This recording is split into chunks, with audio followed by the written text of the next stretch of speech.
archetype nearly the same, the exact same 75 cards. David Shiels on the right, Michael Bonde on the left.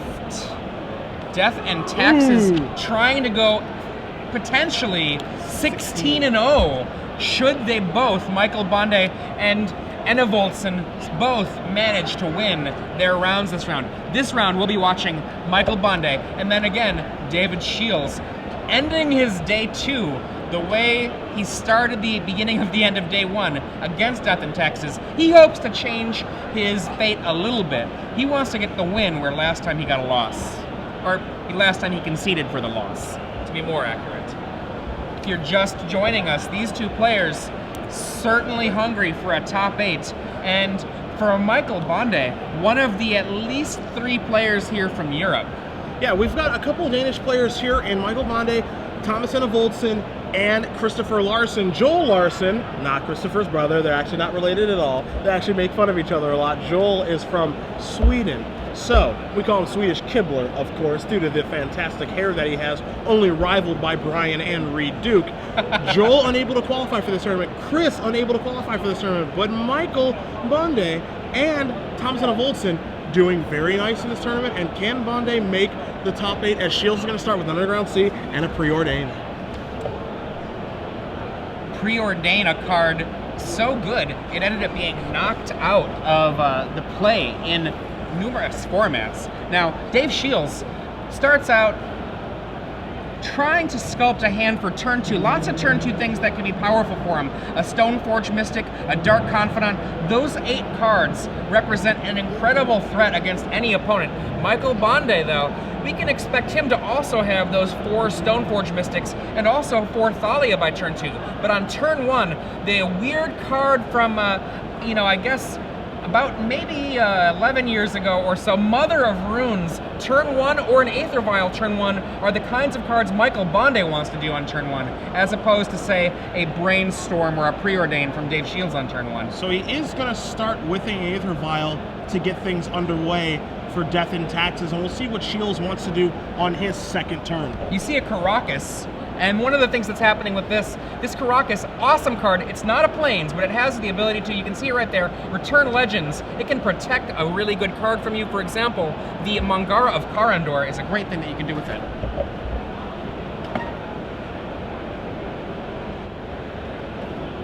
All right, Mr. Shiels, it is on you, my friend. What to do on your second turn against what we are being told now is Michael Bonde. Not Bonde. We want to make sure we do get it right for our Danish audience. It is Bonde.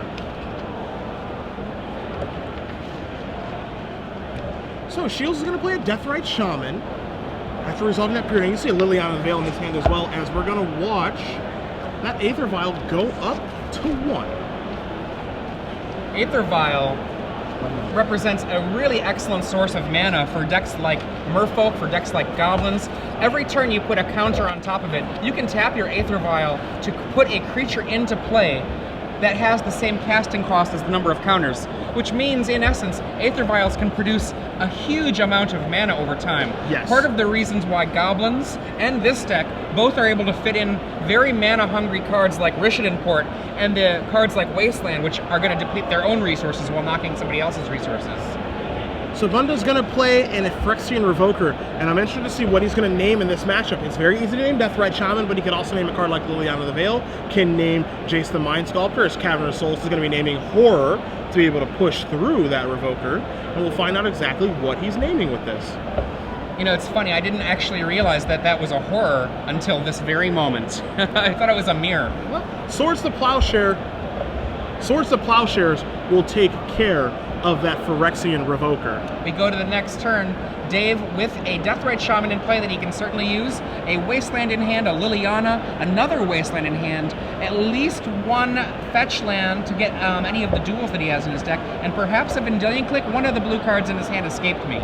Now, that Revoker was naming Deathrite Shaman, so it was looking to shut down the incredible Birds of Paradise and everything else that that card can do. So we'll see how Shiels wants to navigate in the next couple of turns here as we do go. You see a couple of Wastelands in his hand right now as well. He's got that Liliana the Veil at his disposal. He can really get after Bonde's mana base if he needs to. one of the things that's fairly frustrating for David here, the Aether Vial makes his double Wasteland draw a lot less good.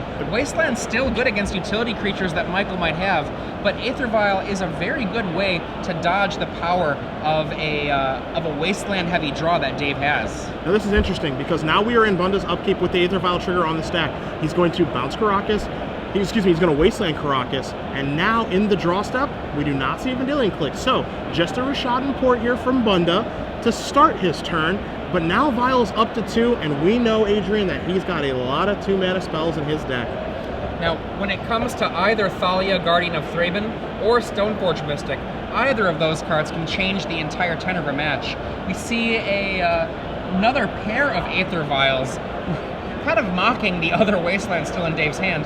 The hand we see right now, Fiend Hunter, and then Flicker Wisp from Michael Bonde, that's revealed by Dave Shiels' Vendilion Clique. So, Shiels is going to take a look at that double Flicker Wisp and a Fiend Hunter. Those aren't online yet, but that Vial will be ticking up to 3 shortly, and it's time to see if Shiels is okay with those being the cards that Bonde does have, or if he's going to put one of those to the bottom and risk Bonde drawing something of relevance, a difficult decision for Mr. Shiels. Now, if there weren't Aether Vials in play, this would be easy. He would say, just keep it. He would choke out Bonde on mana. But the Aether Vials do make this a hard consideration. Any one of those cards can come into play at instant speed thanks to Aether Vial. Not yet, but in their subsequent turns coming up. Hey, take a look at Flicker Wisp, and how good is this card? You know, you just get to blink any permanent. We've seen the power of Restoration Angel in Standard, and while it's good, you know, you kind of wonder, is that ability all that great? Flicker Wisp in this deck is absolutely fantastic. It can do some incredible things and provide a very good clock, since it is a 3/1 flyer. The Fiend Hunter is indeed bottomed, and Michael, he actually leaves his Flicker Wisps revealed in a total nice guy move. Dave Shiels might have already written those down, but Michael, not unhappy just to leave it revealed for him. Yeah, and Dave gives it a read. Yeah, he's going to grab one. He's going to take a look and see exactly what it does. Again, when it comes into play, remove another target permanent from the game. Can target any permanent from any player. Return that card to play under its owner's control at end of turn. It does a lot of interesting things. There are a lot of interactions with this card. Arguably one of the best cards in this Death and Taxes deck, as Shiels is going to start off here with a Brainstorm. 2 and 3. Let's see what he adds to his hand. Don't get a great look at it. But if we've known anything, because we've watched Shiels play a little bit earlier today, very deliberate with his play. Yeah. I mean, I can definitely still see, I see a Deathrite Shaman, a Wasteland.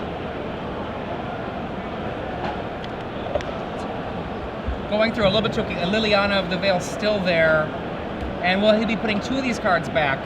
Sculpting the rest of his turn, he knows that nothing can come down, pardon me, he knows that 2 cards in Michael's hand are not live right now. Michael tapped out and only 2 on the Aether Vial. However, there is still that mystery card to be considered.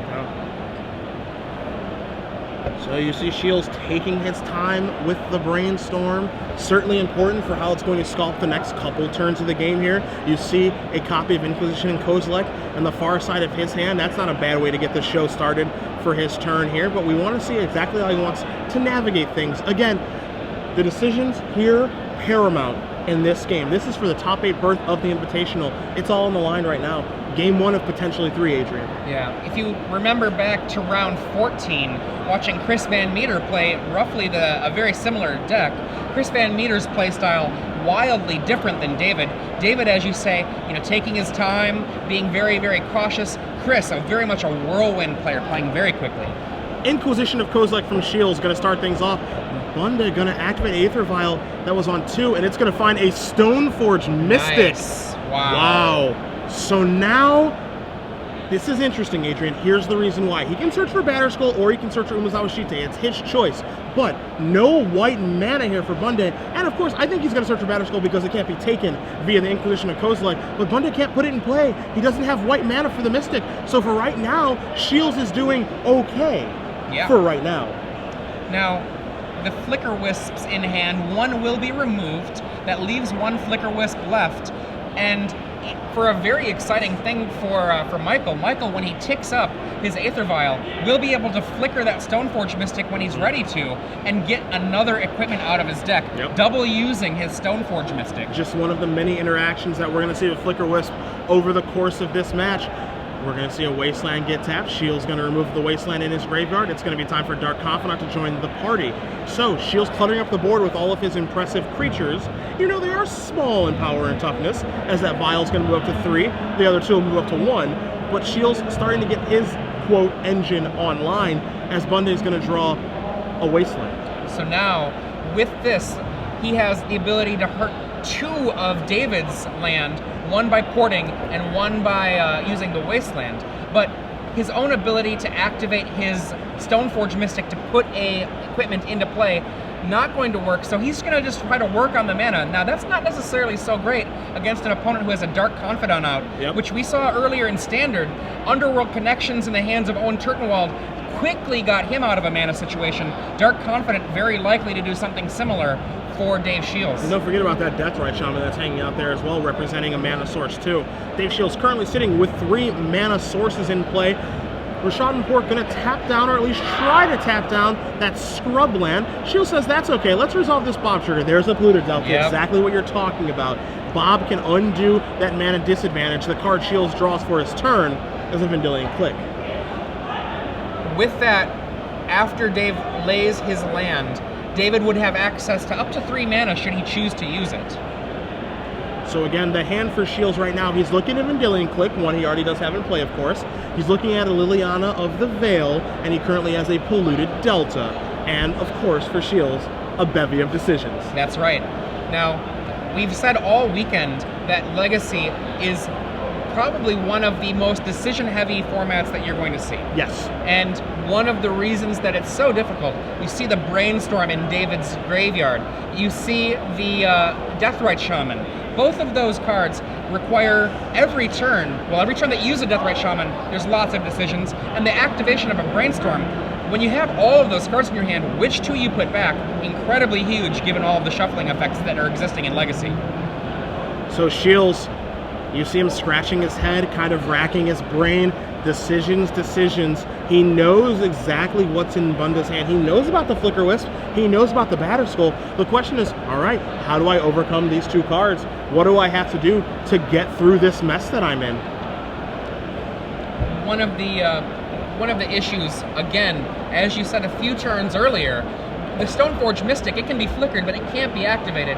But that does not change the fact that Michael, all he has to do is get a single white mana, and then a Batterskull will be in play, activated off of the Stoneforge Mystic. Batterskull in hand, a Umezawa's Jite, all but a Flicker Wisp away from being summoned to Michael's hand.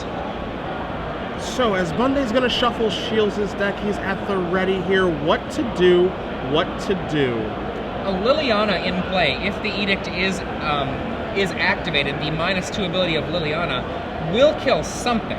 There's not a moment where there won't be a creature around at the bottom of the stack when the Liliana ability resolves. Correct. Alternately, by going +1, David could hope to say, you know what, this extraneous Vendilion Click, I don't need it. Maybe you've got a card in your hand that's worthwhile. So, Liliana's going down. We see the flicker from Aether Vial. Aether Vial puts a Flicker Wisp into play. Flicker Wisp removes the Stoneforge Mystic from the game. And now he's going to sacrifice that.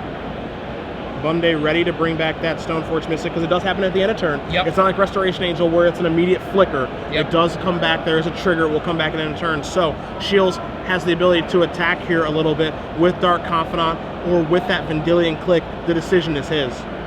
Dark Confidant comes on in. Michael down to 17. End of the turn. Here comes the Stoneforge Mystic. Michael picks up the deck. One of the, I think, only things about Legacy that I find a little frustrating is just how often you shuffle.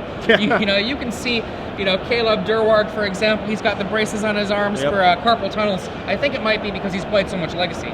He does love Legacy. I mean, does have a Grand Prix top 8 You could argue he broke that format in Columbus with the Vengevine Survival Basking Root Walla deck as well. He does love a legacy, as we see Aether Vial at their natural homes, 3, 2, and 1, right, turning on everything for Bonde's deck right now. So he's got exactly what he wants. Draws another Stoneforge Mystic for the turn. Also has the equipment. He's going to hard cast into Umezawa's Jitte now, threatening that for subsequent turns later on in the game. There are 27 creatures in Michael's deck. And now all of them, at least as long as those Aether Vials are in play, all of them are free. That is a huge portion of your deck to have no cost. Shiels reveals an Underground Sea off of Dark Confidant, but more importantly, he draws a Swords to Plowshares for his draw step, so he can take care of that initial Stoneforge Mystic. What he doesn't know is what you guys know at home, what Adrian and I know in the booth, is that Bonde has a replacement Stoneforge Mystic in his hand. With that, if David is a little patient and waits on the mana so that the Umezawa's Jitte is equipped and then he uses the swords, he can make sure that there won't be a connection with the Jitte. So, Liliana the Veil ticks up, makes both players discard a card. Shiels easily discards his land. Bonde discards a Stoneforge Mystic. Ideally thinking, all I need to do, is draw a white source to be able to put this Batterskull into play, and things are looking quite good for me. Again, what he doesn't know is that Shiels has drawn a Source of Plowshares for the turn, and you see Shiels thumbing it, tapping that scrub land, and firing away. Now that he used that Liliana, he knows that the only card left in Michael's hand is the Batterskull. Correct. So this is a completely safe play. Shiels working on perfect information, something rare that happens in Magic. And right now, Michael really in a tough place. If he was to go through his deck and choose a single card that he would top deck, I actually am not sure what that card would be.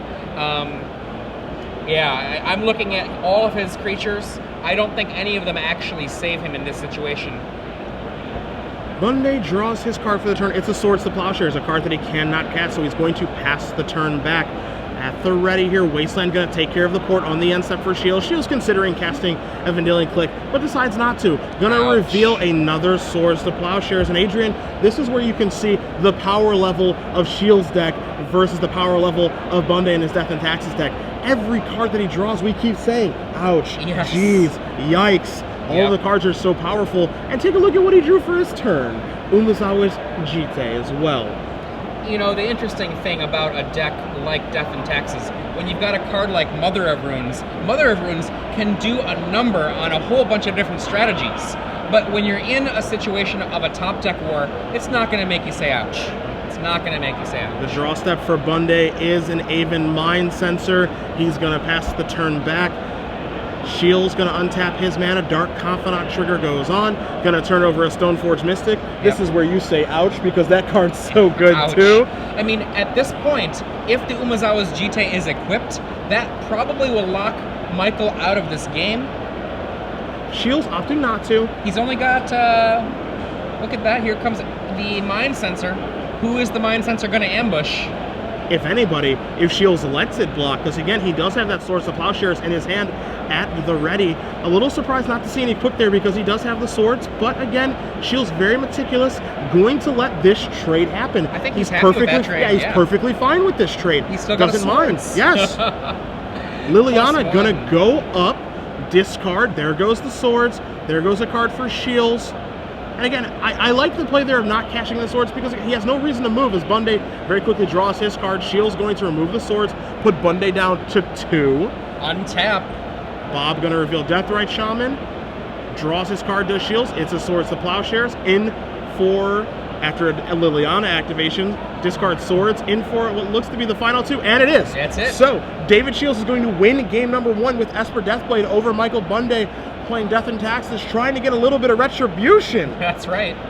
In this matchup, where he did again concede round number 8 to Thomas and Volton playing Death and Taxes, because he would have lost given enough time. So, let's take a look at the sideboards first. We're going to start with Bonde. You have it in front of you. How can he turn it around? Well, I mean, one of the things we know was a part of the plan for Thomas Innevoldsen was Cataclysm. Yes. So I would not be surprised to see Cataclysm come in here for Michael. And where it really caught David off guard, I do not believe he will have forgotten how things went yesterday. I have a feeling he will not. Cataclysm, an unbelievable effect. It's really funny, Adrian. I know you were probably building decks around then. I was just a wee youngster when Exodus came out, but Cataclysm was like my first favorite card. That's awesome.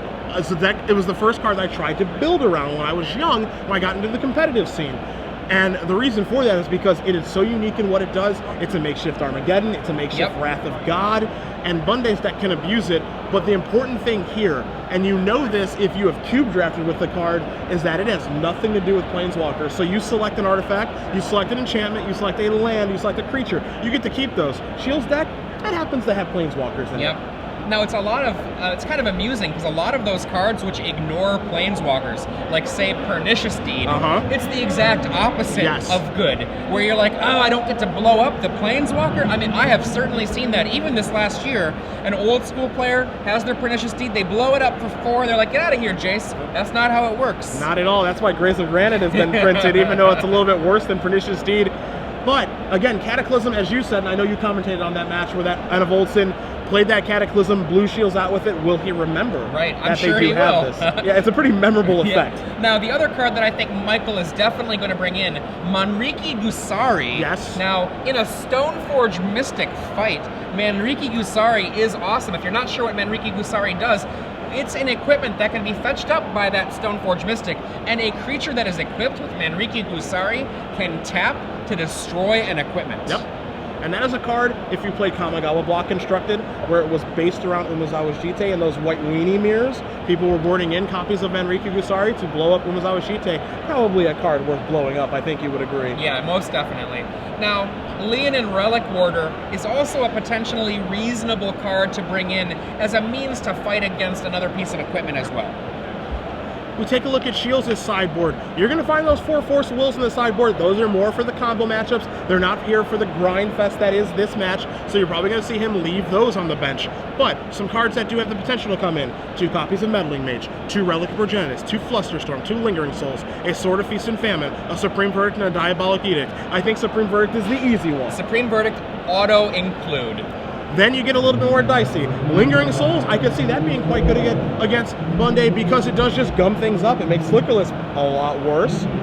It makes a card like Phyrexian Invoker be unable to attack. So I actually like the addition of Lingering Souls, plus just providing bodies just to get in the way. I think that's going to favor Dave as well. I mean, we already have seen in this deck Flicker Wisp, Aven Mind Sensor, and also the Phyrexian Revoker. 3 creatures that can be killed. But what we haven't seen from Michael yet is his Mirren Crusader.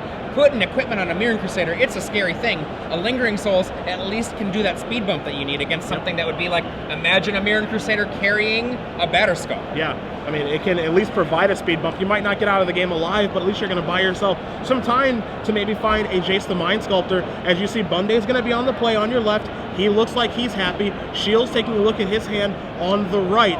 Is he good to go? Michael calling for a judge, it appears. Okay.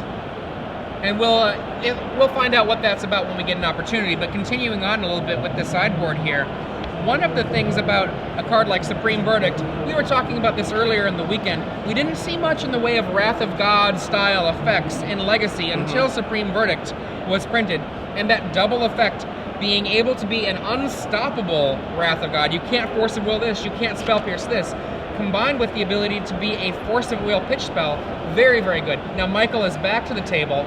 Michael, whatever the case may have been, appears that, that the judge has resolved that. We do see Shiels is going to take at least 1 mulligan here, and if you guys are just joining us, Cedric Phillips and Adrian Sullivan here in the booth. Star City Games Open Series featuring the Invitational has made it to New Jersey. Matthias Hunt currently on his break, but he will be back next round to join you, Adrian. That's right. Of course, as we do our little rotation here, we're in round 16 of 16 for the Invitational. We have 2 people who need to figure out who's going to make it in the top 8, because I've just been informed that we have 6 people who are locks. We'll run those names down very quickly for you. Won't be the last time, trust me. Of Michael Braverman, Dustin Flora, Jerry Thompson, Jeff Hooglin, Eric Smith, and Andrew Tenjum. Those are our 6 players who are going to be into the top 8. They are our locks. We have 2 matches playing it out to see who's going to make it. Of course, we have this match between Dave Shiels and Michael Bonde, but we have James Buckingham versus Max Brown as well. To the 6,000 or so of you that are watching, we do appreciate you guys joining us over the course of today, as Bonde is going to start the game with the Mother of Runes. I think that this first turn Mother of Runes is one of the cards that Michael really needs in this match. One of the things that kept happening, David kept just crushing creature after creature. Swords to Plowshares was just such a monster against him. Mother of Runes, should it survive this turn, will make all future Swords to Plowshares, at least the first one in a turn, no longer work. So, Shiels is going to fire off a Thoughtseize here. We'll take a look at the hand of Phyrexian Revoker, Stoneforge Mystic, another copy of Mother of Runes, a Mangara of Corridor, and a Cavern of Souls. So not a lot of lands in Bonde's hand. Doesn't have a Wasteland or Rashadan Port, but Mother of Runes, as you mentioned, its importance cannot go unnoted. If you're old school like yourself, and this is again a little bit before my time, Mother of Runes, for a long time, was argued as one of the best drops in Magic history. Yeah, it had a very brief window, maybe about a year or so, as being considered one of the best one-drops ever. Yeah. And the thing that's so interesting about it, Patrick Chapin calls Mother of Runes the enemy. And what he means by that is, if you're playing Mother of Runes, you're playing fair. And Patrick's like, you know what, Legacy should be about doing really dumb things. Stoneforge Mystic, the choice there for Thoughtseize from Dave Shiels, as Bonde's going to draw a card for his turn. Looks like he has a Cavern of Souls at the ready. We'll figure out what it's naming, as his draw step wasn't an Aether Vial, and if he wants to go with Phyrexian Invoker or get that Vial online. And I like the choice of Mother of Runes, and I like the choice of Vial, so that'll be it for him. Now, in the last time with Enevoldson, we saw a Mother of Runes fortress be built up, and David Shiels, despite having an excellent draw, was not able to push through first 2 and then 3 mothers. And you mentioned that if that first Mother of Runes could live, future Swords to Plowshares, at least the first one in a turn, would be shut off. That's exactly what you find here. Shiels draws the Swords to Plowshares, has to pass the turn back. Vial going to tick up to 1. Umezawa's Jitte, the draw here for Bonde, and yeah, I think I'd be pretty comfortable slamming that down as well. That was gross. Yes. That was actually just gross. Now, Umezawa's Jitte is drawn by David Shiels as well, and if you are not paying attention to the tournament Magic scene, you might think, oh, he'll just cast Jitte and destroy the Jitte. M14 rules, Legends and Planeswalkers no longer destroy each other on opposite sides of the battlefield. So now we're going to have a little legendary equipment war, I believe, Adrian. We could even see something as unique as Phyrexian Revoker shutting off both the Jittes, if that's what Bonde feels that his Revoker needs to do. We'll see how the game does progress, but both players do have access to their legendary equipment, so things are going to get mighty interesting now. Yeah, Michael, should he choose to take some risks with his Mother of Runes, has a better, so to speak, Umezawa's Jitte, because he has the ability, as long as David does not get a counter on his own Jitte, he has the ability to turn creatures that get into combat into basically useless creatures by protecting the blocking creature, or protecting his own creature, I should say, from whatever color David might have. So now here comes a Dark Confidant from Shiels. He is going to play that. He's going to pass the turn. Vial going to tick up to 2 for Bonde, as he's going to draw a card. He has a Revoker in hand, remember, so he can drop that into play at any time now, as well as a Mangara of Corridor. Going to activate Aether Vial, and again, here's a fun thing about Aether Vial. You have to respond to the activation of Aether Vial. That's the thing that goes in the stack, not the creature coming into play. So, the activation of Aether Vial is going to happen. Shiels is going to sacrifice his Marsh Flats before that activation does resolve, and search out a land, which is a Tundra. You know, I imagine he is doing that because he thinks he is a... wow. Thalia. That was insane. That blows up Shiels' plan entirely. So now Shiels had Swords of Plowshares up, and we thought Bonde might put in a Phyrexian Revoker, but no, it's Thalia, which makes the swords cost 1 more mana, which Shiels obviously doesn't have, and now the equip of the Jitte, send in with the Mother Runes, and what Shiels going to do? Block? I don't think so. This is really sick. This is really, really a terrible moment. I actually can see a line of play where what he does is blocks, kills the Mother of Runes, forces the other mother to tap to protect that mother if Michael wants to keep it around, and then swords the other mother afterwards. But he can't, I mean... But that's not good either. Yeah, I don't think that's very good either. There's nothing good here. Yeah. Mother of Runes making life very difficult. You see Shiels understand, I mean, you can see how difficult of a situation this is for him now, because not only does Thalia blow up his Swords to Plowshares plan, as you're going to see, boom, Mother give protection from black to the Confidant, it blows up his Swords plan, it makes it so the Confidants are going to die, but it also blows up his plan of maybe doing something with Umezawa Shite as well, because it's going to cost an additional mana, and if Shiels did have a Supreme Verdict, oh, you're an additional mana away from that too? Unbelievable top deck of Thalia, Guardian of Thraben. Oh, and we didn't even mention how Brainstorm's going to cost 2 now as well. Doubling the cost of so many of Shiels' spells is huge. I mean, right now he has to Swords to Plowshares one of these mothers while he can. Yeah, I mean, you can make an argument for, hey, how about he just Swords to Plowshares that Thalia and get the show back on the road, but then you have to deal with that problem of double Mother of Runes and Umezawa's Jite taking up its counters. Shiels, a very skilled player, he's got some work to do to get himself out of this situation, and Brainstorming is not a bad start. Right. I mean, he has decided that rather than figure out what to do now, a little bit more information first. Yeah. See what else is happening. Because let's pretend that there's a Supreme Verdict in those top 3 cards. Well, that's a lot better on turn 5 than saying, you know what? Swords to Plowshares that, oh, I drew a Supreme Verdict. That's sad. Yep. That would be the definition of sad. As we're going to watch here, Shields going to resolve a Brainstorm, what 2 cards to put back, and really, Adrian, how to navigate this game moving forward. Even a card like Jace the Mind Sculptor, as good as Jace the Mind Sculptor is, and it's probably, arguably, one of the best cards in Magic history, can't get him out of this situation. It looks like he's debating whether to push back a Liliana of the Veil. Liliana of the Veil, a really good card against creatures, but when you've got a swarm of little munchkins like Michael has, it seems like there's an abundance of random creatures you can just get rid of. Not to mention Liliana going to cost 4 mana as well.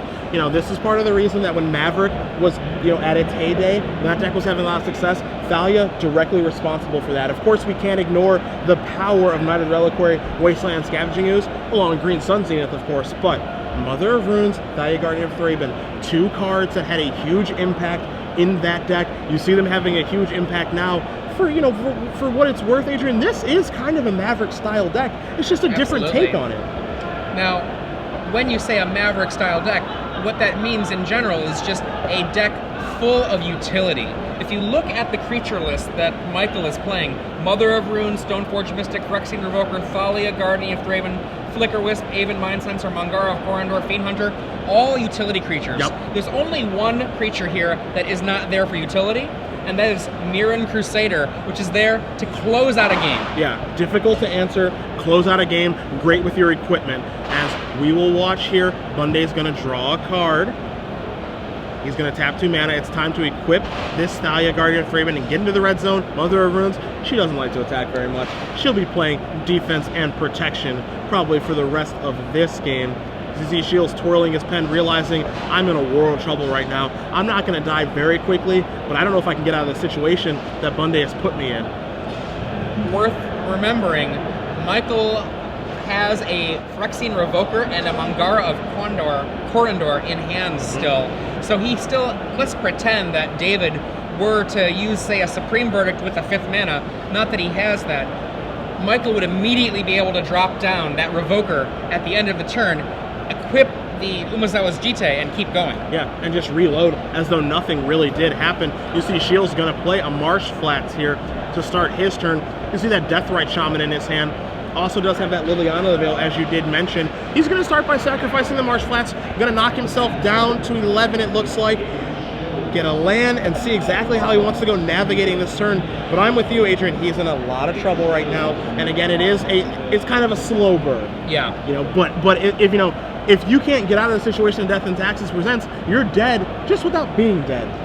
If you think about the math that Umezawa's Jite represents, that's 8 damage that could be coming over next turn.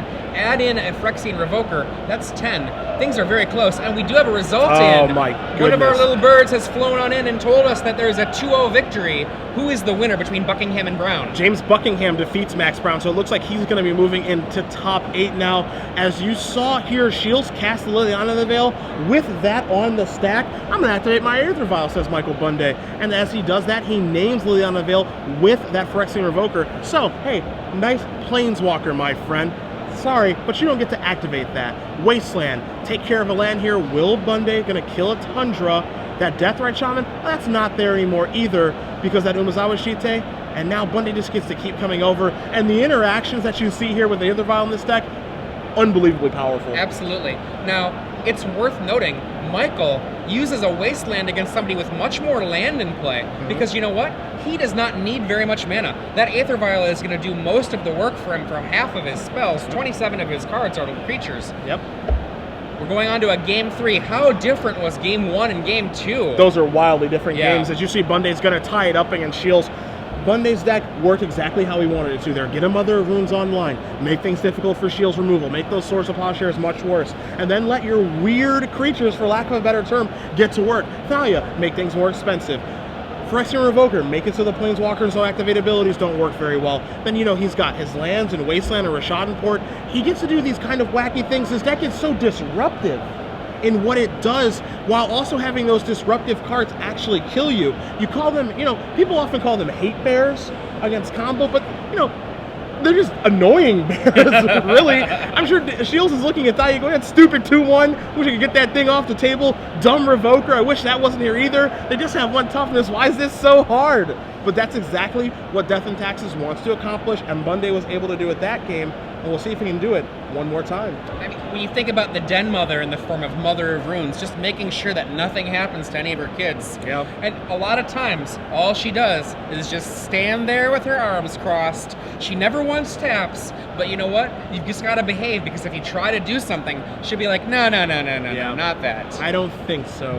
As Bonde is going to shuffle up here for game number 3, Shields at the ready as well. Again, do not forget at home, my friends, that this game, whoever wins this third and final game, that player will be playing in top 8 tomorrow in our elimination rounds for the chance at first place, for the chance at the trophy, which is all Dave Shields cares about, and the chance at having his likeness on a token. Yeah, a lot of people will say to a Magic player of a certain disposition, you know, hey, great job, that was awesome that you got, let's say, 10th. Yep. But Dave Shields, a lot like me, when it comes to a certain kind of thing, what you care about, you want to win. Yeah, drop that 0, become the hero. He wants to be first place. He has no interest in 10th place, and he wants to win this match and move on to the top 8. He does not want to be on the top 16 on the outside looking in, as he has been so many times in his career. He wants it. He's won a Grand Prix in his life, and he likes winning tournaments. Oh yeah. He hates not winning tournaments. He can't stand it.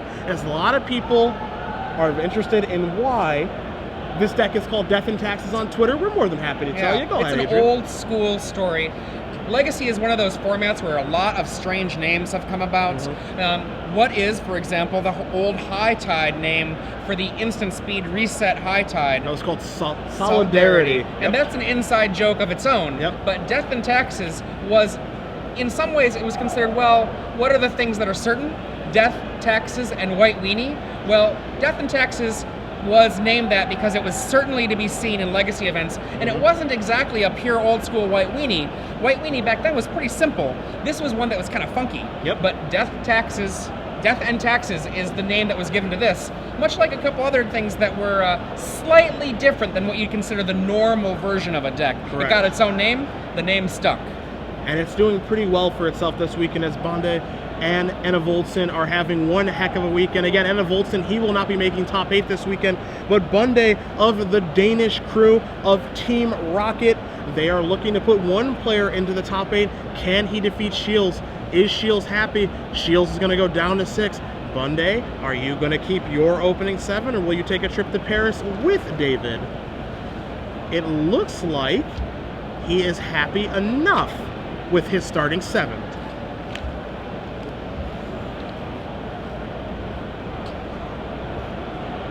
Michael, I'm not sure if you've been paying attention as well at home. There are numerous moments through this match where Michael has flashed this smile after a draw. It's he's kind of, in my mind, reminds me of one of those people. He wears his game on his sleeve. He's like, oh, that was a nice one. Absolutely. And he's got a little bit of a smile right now. Yeah. So I'm kind of wondering what he's going to put out on the first few turns. You know, you can definitely tell he's enjoying himself in this high-pressure situation, just taking it all in. I know that they are heading back to Europe on Monday after this tournament is over. They've been in the States for about, I think it's around four weeks, maybe a month and a half, hanging in Roanoke, going to Grand Prix Miami, playing at Grand Prix Providence. They've enjoyed their stay playing in the circuits here that we offer in the States to be able to play some Magic, and I'm glad they came, because I got to hang out with both the Larsens and Voldsen and Bonde multiple times over their stay here. Bunch of great guys, but more importantly, very good Magic players. not the only players here from Europe. Carrie Oliver also here. She was doing quite well yesterday. Kind of the wheels fell off a little bit for her today, and she said that actually from the IQ that she did well in to get here, a couple other players came to the last invitational from that same IQ, and I think it's really exciting to see the growth of the invitational circuit, where we've got people who are really excited. There were 200 players in the IQ event that she played in to play in this event. Yeah, that is awesome. As Shiels is happy with his 6, so game 3 is going to be underway. Marshflat's going to get sacrificed. He's going to consult his hand to make sure he searches for the right land. Of the cards he does have in his hand, Adrian, Deathrite Shaman being one, Source of Plowshares being another, also has a Batterskull hiding out in there. So, what's Bonde going to start with? You see he has the swords in his hand. He has white mana this go around too, something he did not have in game number 1. So problem 1 is certainly solved. The question, kill the elf, the old game of Dan Paskins, Yep. Kill the elf, or put something of your own into play. Which will it be? Kill the elf. Yep. That's usually the correct answer. You see, right now Shiels' hand, he has I caught a glimpse of the rest of it. Creeping Tar Pit, Stoneforge Mystic. Does he draw an untapped land? He does. Yep. There's a Flooded Strand. A huge draw for Shiels. This game is going to be a Stoneforge fight. We know that David and Michael both have great equipment in their deck, and we're going to have to see who's going to come out on top, particularly these days now that Umezawa's Jites can appear on both sides of the board. Yes. So Shiels again going to consult. He's going to get a Stoneforge Mystic. He's going to get a Tundra, and now he's going to search for an Umezawa Jite and pass the turn back. On the Bonde we go. He's going to draw his card. He draws, looks like a Batterskull. Yeah, that was a Batterskull. Let's see, Stoneforge Mystic Batterskull, at least one Wasteland, but I think 2 Wastelands. I think he has a Mother of Runes hiding out over there as well. Now, interesting there, if that was a Mother of Runes, he chose a Swords over Mother to give you an idea of how important Deathrite Shaman is. And now he wants to cast his own Stoneforge Mystics. What's he gonna get? You said it would be a battle of Stoneforge Mystics, and that's exactly what it looks like to me. Manriki Gusari is what he's going to search up. So he wants to trump some equipment with a smile on his face. He brings that out of his deck. Wow. This card absolutely dominated Kamigawa block constructed once it was printed. Yep. Everyone was fighting over all of the Umezawa's Jites. You'd have your 4 Umezawa's Jites, I'd have my 4 Umezawa's Jites. Manriki Gusari came in as Umezawa's Jite answers number 5, 6, 7, and sometimes 8. Yep.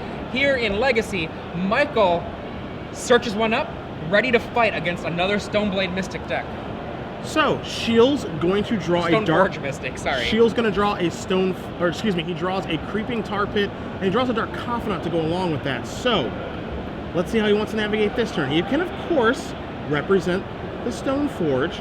You know, and, you know, he does have Umezawa Jite in his hand. He does have a Batterskull, so he certainly has some things he can do with it. It's going to be a Stoneforge Mystic fight, but how to go about winning that fight, that is the question here.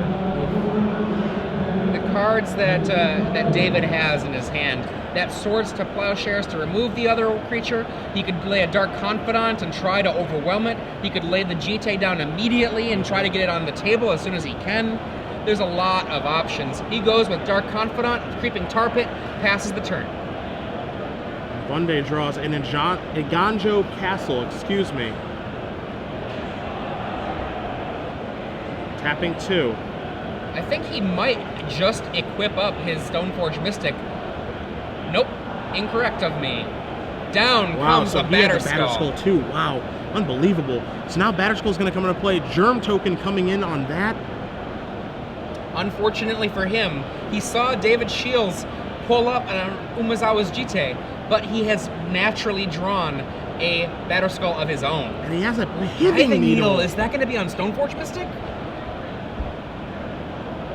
Wow, what is he going to name with this?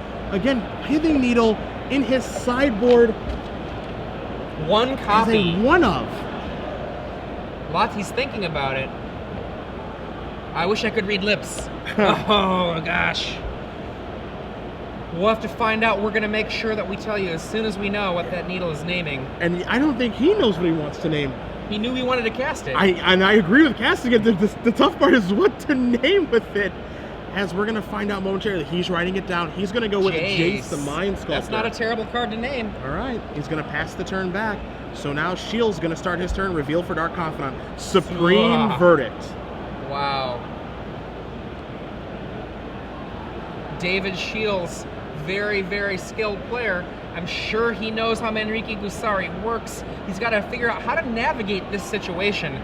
Bob always going to be giving him a fuel of cards, but what he does not want to have happen is he does not want to have an Umezawa's Jite from Michael, should Michael have his own, come down and murder his Bob. Difficult thing here for Bonde, Shiels has 2 copies of Swords of Plowshares in his hand, also has that Supreme Verdict as well. How is Shiels going to deploy these cards? Because he needs to convert these cards into actually being used, convert these resources into trying to win this game. He's having a little bit of mana problems right now, but he has enough cheap spells, and there's not a Thalia, Guardian of Thraben out there making things difficult. But he has to navigate these turns correctly because he's staring down a Batterskull, and he's just going to pass the turn back. So, Bonde draws his card for the turn. It's a Wasteland. Oof. Right now, Dark Confidant staying in play is of utmost importance to David. Every turn it's in play is yet more opportunities for land. We see the Dark Confidant and the Stoneforge Mystic on one side. Batterskull swings in from Michael. A Stoneforge Mystic on his side as well. 2 mana. What's he going to be doing with that 2 mana? So. Oh, never mind. Wasteland's first on the Creeping Tar Pit, trying to push the advantage, ending the game, he hopes, before Dark Confidant can come into the mix. Shiels going to add some mana to his mana pool here. Remember, the attack phase has already been declared. So this, if Michael says pass, that ends his main phase too. And he did say pass, so now Shiels is going to activate his Stoneforge Mystic. Again, we're still at the back end of his main phase. Yep, because David did not pass back. We're now still in Michael's main phase 2. Umezawa Jite gonna get placed in here. So now Bonde can actually cast a spell if he'd like to. So 1, a 2, a Manrique Gusari. Cast it. An attempt at equipping. Putting it on his Stoneforge Mystic. We see the Swords to Plowshares, and Michael, he absolutely chose to put that, I think, on the right creature, because he does not want to lose that germ. He only has 3 mana, and re-equipping the germ would cost him 5. So Shiels draws. Re-equipping the Batterskull. Shiels draws in Underground Sea. Gonna play that for his land for the turn. Swords is gonna clear this out of the way. So there goes the Batterskull token. Now he's gonna equip the Dark Confidant, and I like the way that he's assembled these turns because now he's gonna be the first one with counters on Umezawa's Jite. Now, we talked earlier about just how good Mother of Runes was of protecting against so many different things. It can't protect against colorless. Umezawa's Jite, a total monster. However, Michael has a Revoker in hand. He can name Umezawa's Jite and just turn that off. Of course, remember that with Revoker, it's as it comes into play, not when it comes into play. So when it comes into play means that there's an enters the battlefield trigger, but there is no trigger with as it comes into play. You have to respond to the actual casting of Phyrexian Revoker, as Michael is going to ask a judge a question away from the table. Okay, that's cool. I was actually worried that David Shiels, who I believe has Vindicate in his deck, might have done something to Michael with it, just gotten rid of him. But I mean, Michael is a Planeswalker. So Bonde is back. Question good to go from the judge. Shiels gonna pass the turn back. Bonde draws his card. Can't quite make out what it is, because he does have a card that is face down on the table, and it's gonna be that Phyrexian Revoker card that we knew that was in his hand. Now, once he has named something, it's too late to do anything. Correct. And so David has to decide. Yep, you're going to see Shiels take a look at it to make sure it's an as it comes into play trigger. The card that has that one that's the most famous is Meddling Mage. Yes, Meddling Mage. Now, you can't stop a spell already on the stack with Meddling Mage. Correct. But what you can do with Meddling Mage is stop a spell from ever going on the stack. That is correct. And in a similar fashion, Phyrexian Revoker can stop an ability from happening, but if it's already happening, you can't flash it in with, say, an Aether Vial and have it stop the ability that was already activated. Oh, that's slightly sad news for you fans of Death and Taxes. Looks like Brad Nelson has defeated Thomas Enevoldsen 2-1 to mean that right now, Thomas Enevoldsen, with the exact same 75 cards as Michael here, is 7-1. So we see the Revoker Wasteland here for Shiels off the top with the Dark Confidant. We'll see what he adds to his hand. It's a Brainstorm, but we see the Revoker. It names Umezawa Shite. You see the equip there with the Manriki Gusari. Don't forget, Adrian, that Manriki Gusari gives it +1/+2 as well. Right. So we're looking at a 3/3 Phyrexian Revoker, but that thing's ready to start gunning down equipment. Take care of the Umezawa Shite, maybe take care of a Batter Skull if that slides in, as here comes Shiels with a 2-1 and a 1-2. I'd be a little bit surprised if we didn't see that Revoker give the opportunity to block. And it is going to block. Yep, it does the block. Michael takes 1, goes to 26. Umezawa's Jite in play with 4 counters, and we see Supreme Verdict clean up the table. David decides that effectively the Phyrexian Revoker is Goliath and has to be killed. 4th land from Michael.